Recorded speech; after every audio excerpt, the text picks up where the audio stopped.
Ladies and gentlemen, may I have your attention, please? Like and subscribe.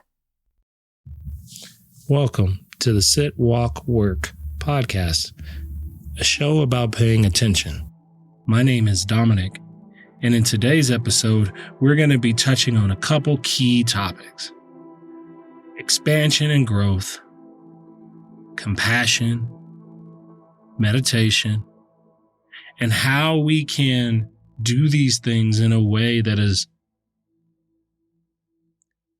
reflective of our healthiest nature. So let's get into the topic. So I've been focusing a lot of my classes this month around the idea of expansion, what it takes to kind of grow, and the skills that kind of are embedded in that process. Like, we are constantly working towards the idea of being more skillful, of achieving and gaining more notoriety, money, status, all of the things that kind of on an external plane drive us to do and be better. And inherently, those things aren't bad. I mean, everything does begin to sour to some extent, but when done right, mindfully, these can be great things that we work to achieve. But there does come a point in which the chase to improve goes from getting better to feeling like we're chastising ourselves, and to drawing into and bringing about this sense of unworthiness, as if we will never be good enough until we execute X, Y, and Z. And so I'm currently in a personal transition in my life. And so it's got me thinking about my own self-doubt and my ability to lead and to do what's expected of me. Right? I'm in a new arena. I'm learning new skills, and I'm capable of doing all of these things quite successfully. And there's a part of me that has no doubt that I'm going to thrive in this environment. And yet, I'm still creating this psychological suffering for myself. So I was reading Pema Chödrön's When Things Fall Apart, and there was just so many beautiful things that I resonated in that book with, and I highly recommend it if you've never read it.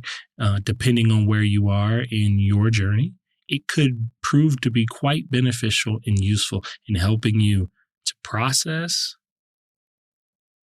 the experiences that are unfolding in front of you. And there's this beautiful quote, and I'll read it to you now, that I think is instrumental in really what we're trying to drive at with meditation. And it goes like this. It says, "This very moment is the perfect teacher, and it's always with us." It's a profound instruction, just seeing what's going on. That's the teaching right there. See, we think we need to do something to gain our wisdom. I think our life is meant to be the place where our wisdom develops. To move through this life with its opposites unfolding all around us, to mediate the middle, to never let ourselves be overly attached to praise or overly fearful of its opposite. Because that is what leads us to what is called in Buddhism the middle way, to a more mindful, more balanced way of thinking. And I don't have to rattle off the number of imbalances that exist in our universe currently. Look around at anything, anywhere, you will find plenty of those. So how do we begin to take back a little bit of our power? Well, first we got to understand what we're up against.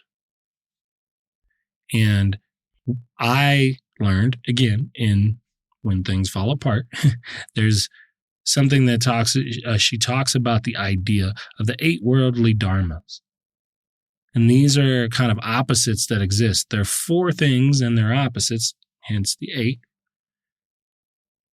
And they're the conditions that make up really just about everything they cover the spectrum of our behaviors as human beings. And so the 4 pairs of opposite are pleasure and pain, loss and gain, fame and disgrace, which I like to say I prefer to say it's like and dislike, and praise and blame. These things,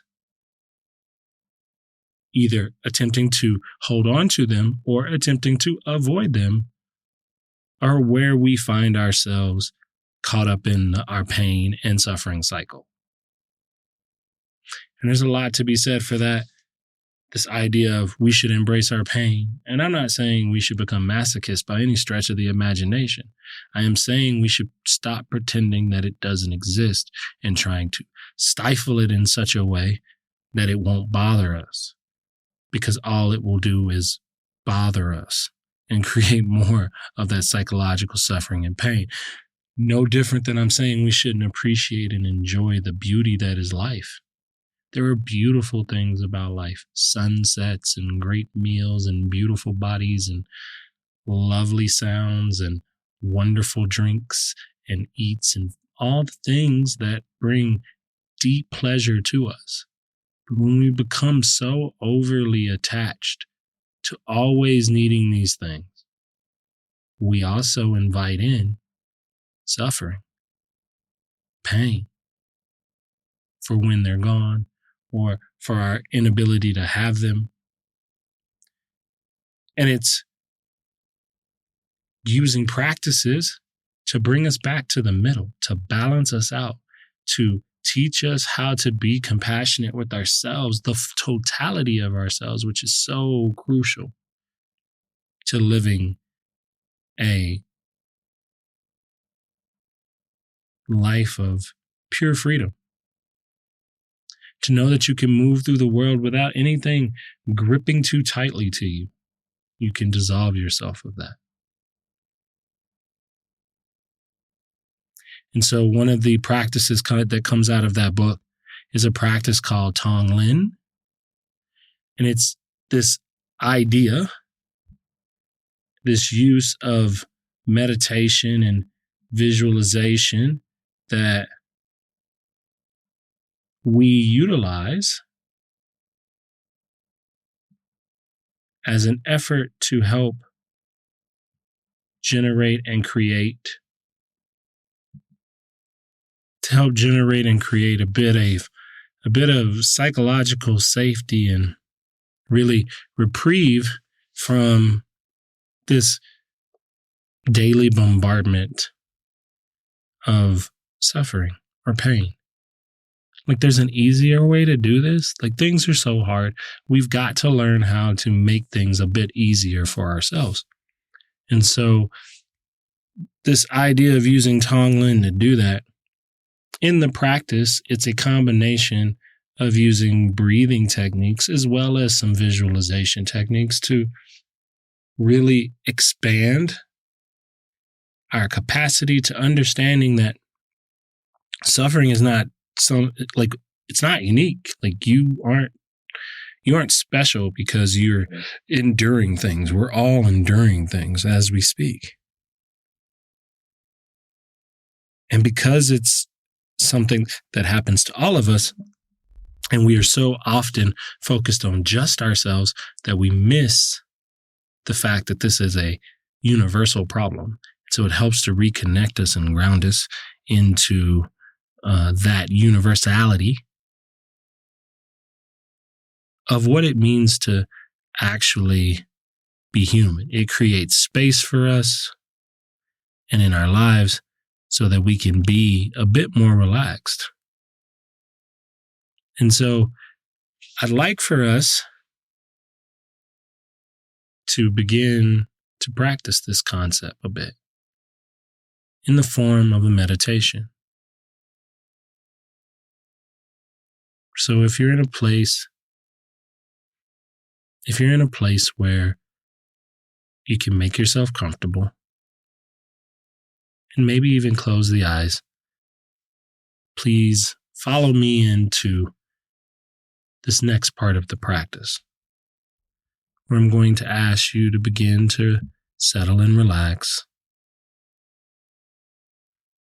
Allow yourself to take a comfortable seat. If you're on a cushion, cross-legged, that could be a position or shape that works best for you.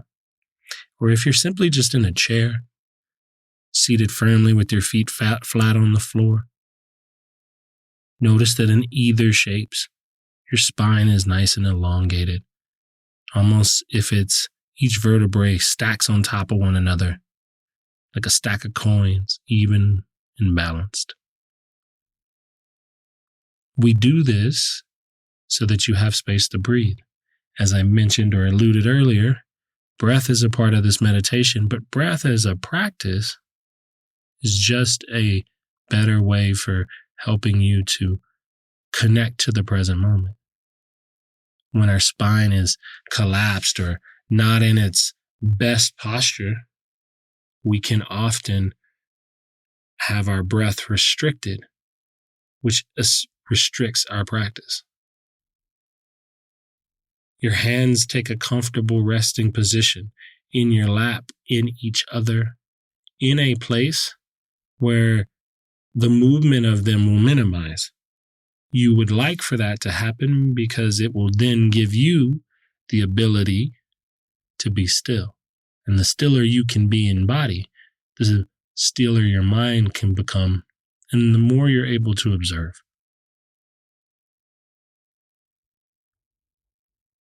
Lastly, the invitation is to close the eyes.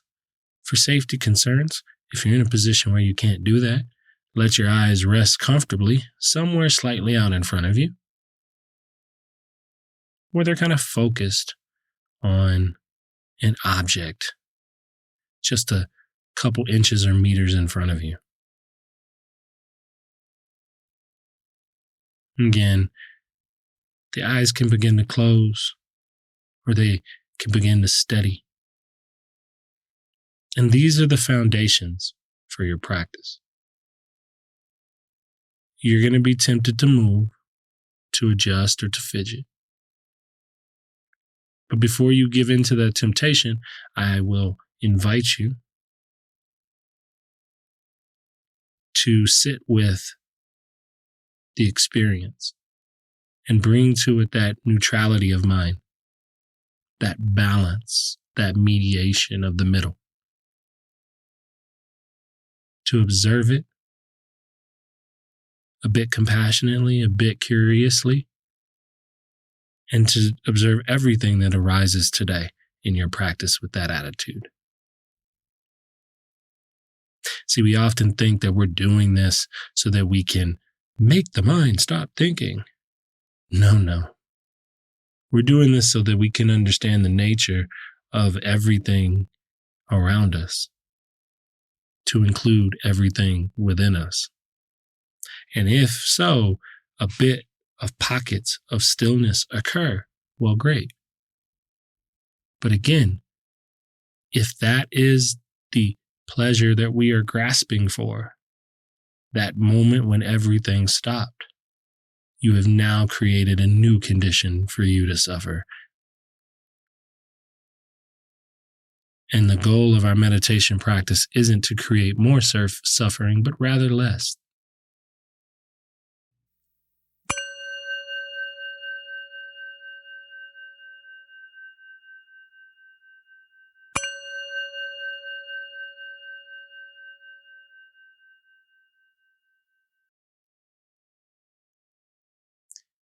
So as I begin now to draw your attention, let it start to settle in on the rhythm of your breath.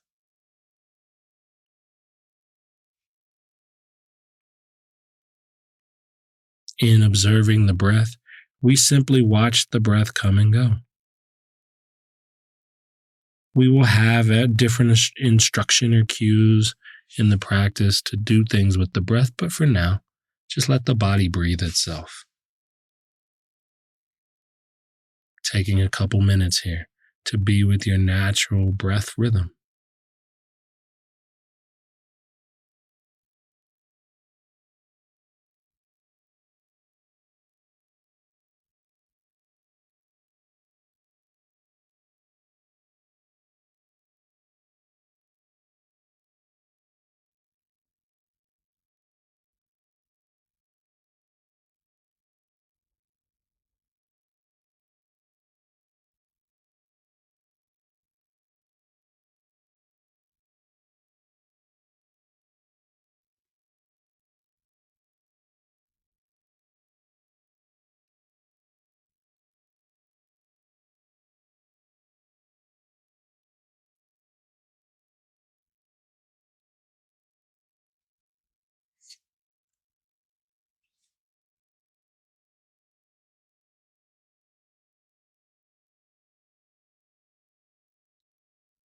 Part of what happens when we begin to isolate our attention to one thing is that we just notice how many other things want our attention.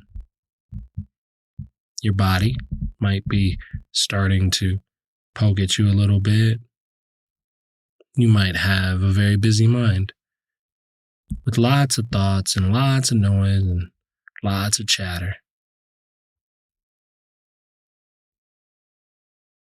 If you find yourself being distracted by any of these things, pulling you away from your practice of concentration,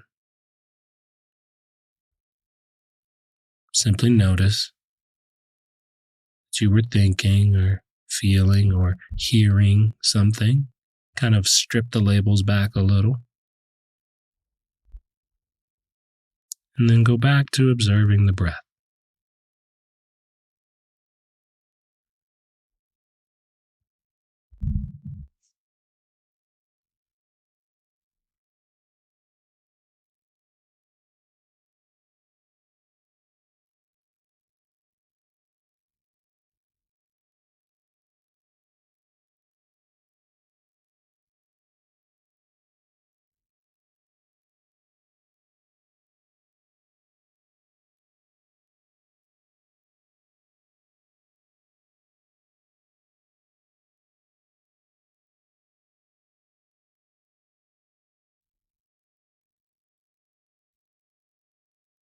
Now, as you've observed the breath, things that you may have noticed, where the breath naturally appears, where its appearance in your body shows up. The quality of the breath, like is it a deep breath? Is it a shallow breath? Is it a long breath or a short one?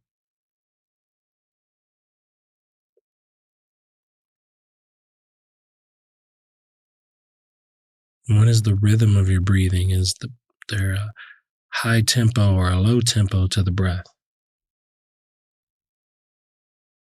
These observations are merely that. They're not judgments, although they can turn into those things, should you choose to begin to label them as such. But what is happening with the breath?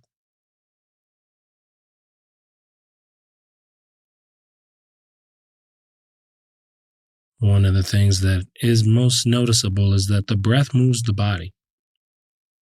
Regardless of how it shows up, your body is reflective or reactive to the breath, I should say.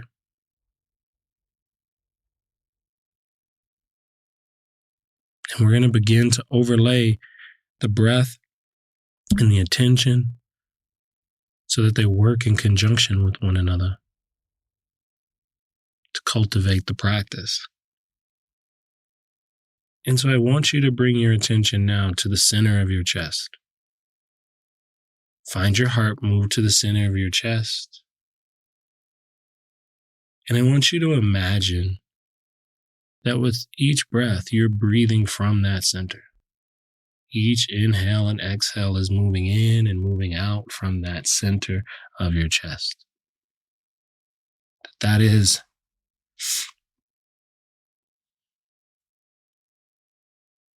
where the breath is moving from. And as you do that, I want you to soften your attention on the in-breath and really start to increase focusing on the out-breath, noticing the letting go of the breath. You're simply breathing in naturally, but you're letting your attention follow the out-breath a bit closer than it previously was. Each exhale is presenting a new opportunity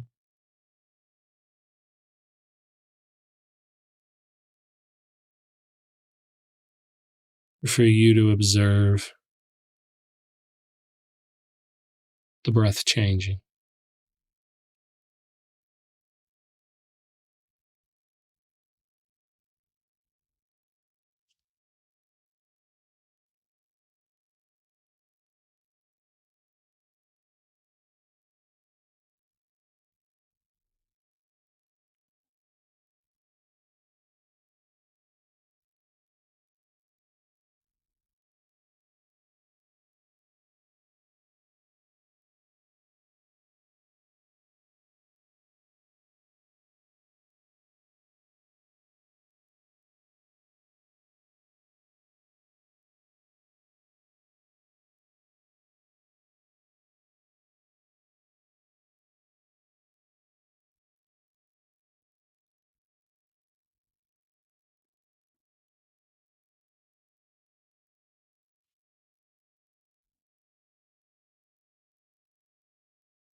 You might even begin to notice that as you are moving through the practice, those 8 worldly dharmas I mentioned earlier start to arise. Noticing where you're grasping onto the parts of the practice you like, where you are wishing for the uncomfortable parts to not be there.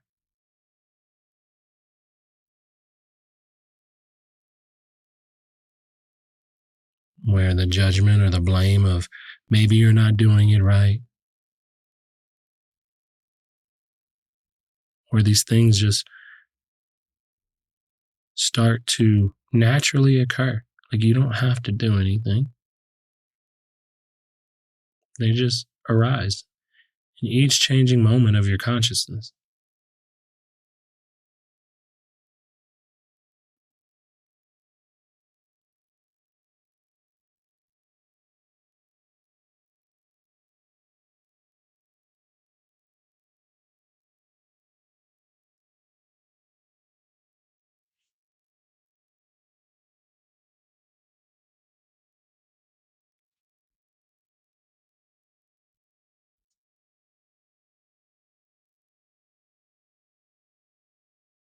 And with your attention still breathing in from the center of the heart, following that exhale out,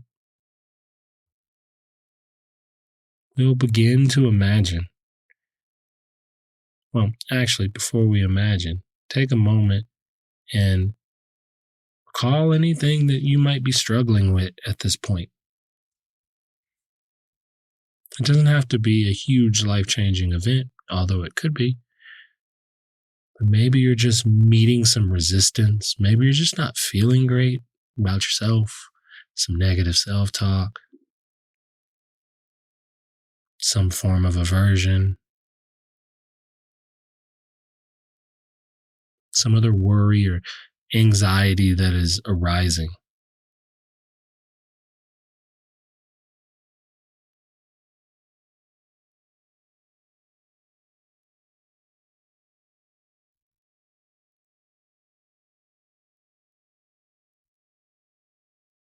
And as you kind of bring that and invite that situation in, I want you with your next inhale to imagine that you're breathing that situation of discomfort in, along with the understanding that you're not alone in that discomfort that you feel. There's a world of individuals experiencing and or have experienced the discomfort that is arising in this moment. And it's as if you're gathering that discomfort up and you're actually inviting it in. The texture of it, the density of it, the darkness of it, like you're letting it in. And as you breathe it into your heart, you let your heart meet it with compassion, with the joy and relief that you want for yourself from that discomfort. Then when you let go of your breath, you return that joy, that wish, that desire for your discomfort to be alleviated back to the space of the shared breath. Then you allow yourself to cycle that. Breathing in the discomfort for yourself, breathing in the knowing that you're not alone in whatever situation you are faced with. Wishing and wanting for that to transform, to be met with compassion and understanding. And then as you breathe out, you let the out breath be reflective of that wish for yourself and for all beings everywhere who also suffer the same as you do. So take a few minutes to allow yourself to practice with this idea.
Each breath is another opportunity for you to cultivate the cycle of compassion.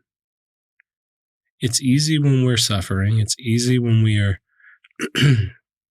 going through whatever situation life has put in front of us for us to think that we are the only ones experiencing what's happening to us. But there's been way too many human beings before you that have experienced everything you're going through right now. And that both stands for the things that are just, uncomfortable to us as much as it does for the things that are comfortable for us. This practice is a shared practice. It's a breathing in of the discomfort or maybe even of the comfortable things. And then it's a sharing of that with all beings everywhere. Oh, returning. See, we're all connected by the breath. We breathe the same air. That is that's a shared activity that feels deeply individual.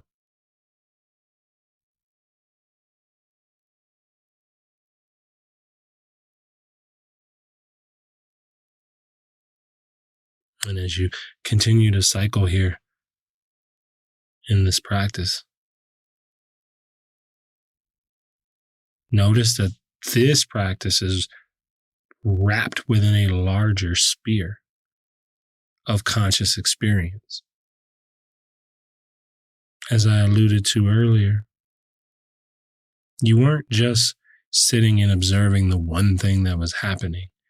There's a multitude of things arising.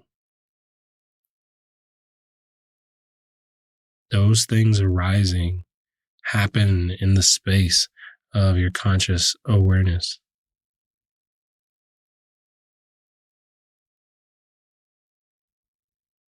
Those are the things that naturally fill this void, this empty space. It's what I metaphorically call the container of your experience.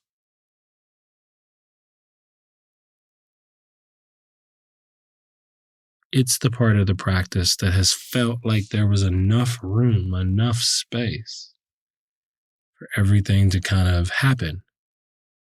It wasn't like you have been in the practice and you lacked the space for everything that has arisen to this point to arise.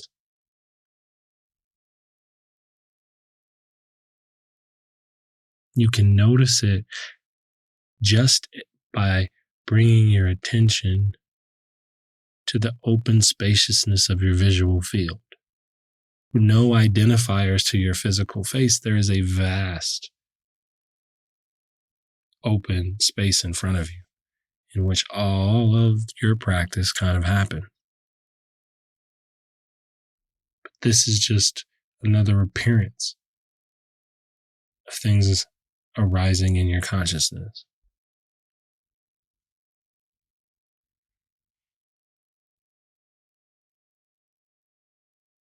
Take a moment and notice the emptiness, the spaciousness.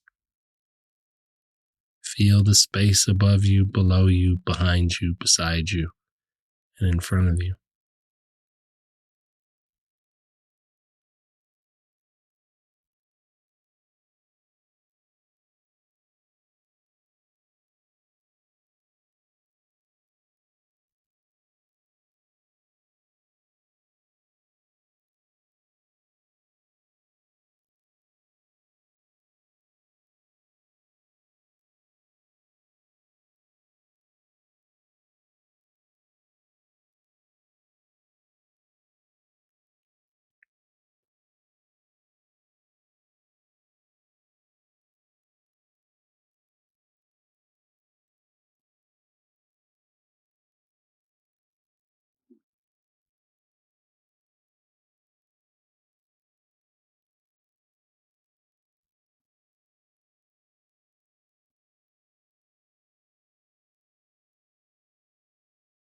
Now, as I had mentioned at the beginning of practice, that your job here was to kind of mediate and sit with these opposites, these various moving things that arise from pain to pleasure, from blame to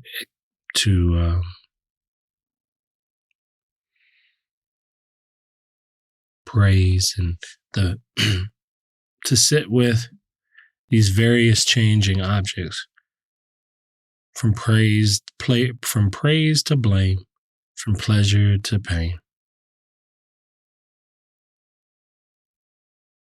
To sit with these various changing objects, from pleasure and pain to loss and gain to praise and blame. These 8 worldly dharmas.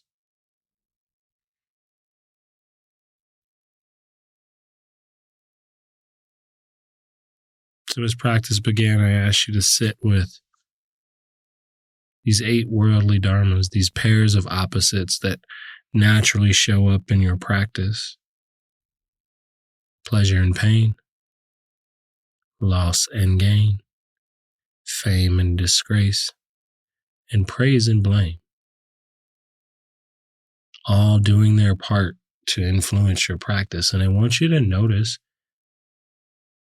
where you made those attachments to those 8 worldly dharmas and how you can notice that you were attached to them. They're simply the things you labeled as I. I like, I dislike. I want, I don't want.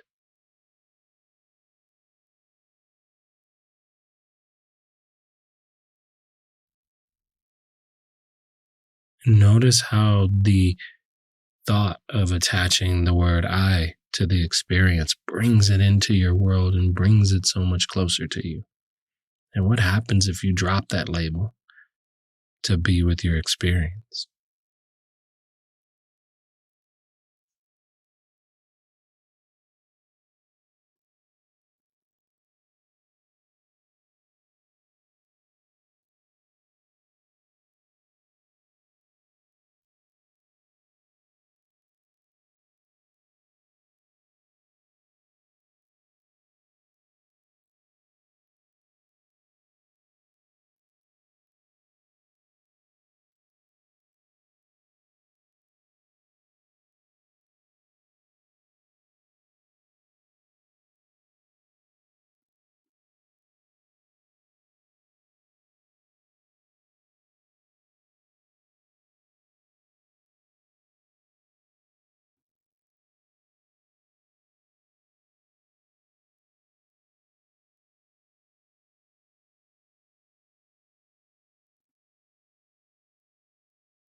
Allowing yourself the space to soften your attention, open it up a bit wider, release anything that I've asked you to focus on up to this point, and let your attention run free. Give it space to move through the body to a sound that captures it, back to your breath.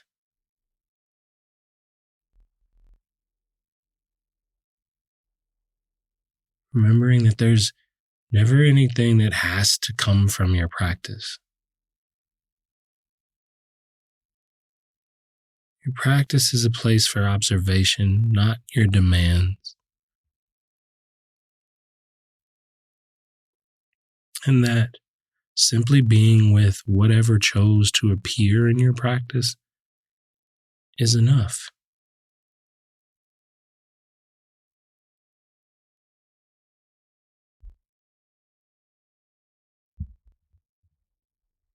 I want to thank you for letting me guide you through your practice today. Please take as much time as you need as you begin to bring yourself back to your fully alivened state. You can blink the eyes open, start to wiggle the hands and the feet.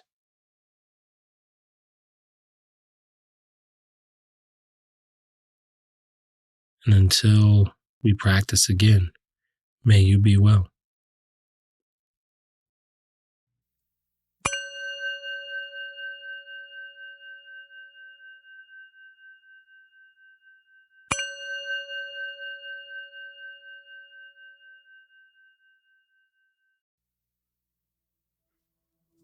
Thank you for listening to today's episode.